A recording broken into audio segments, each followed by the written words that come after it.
Riwruok mar dinde pachoka kata Inter-Religious Council of Kenya obago romo kod rowere ka thoro mar wach romono en twak kod lalruok ewi yore minyalo ti godo e tieko midhiero mar rowere kale. Romono mokelo kanyakla jotend din mopogore oyango ni thoth rowere nigi ich wang' kaluwore kod telo marach kod jogo matiyo arietha gi apisi mekgi wira ni mago e moko kuom gigo mamedo chwalo mibadhi.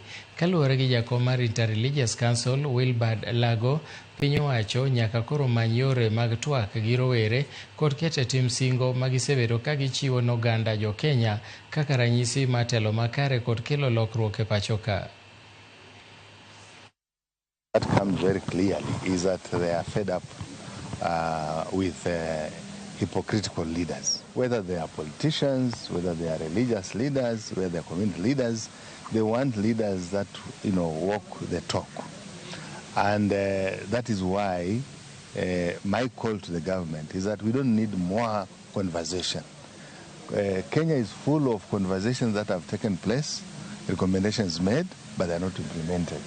And anytime we tell the youth, come in for another meeting, they say, to do what?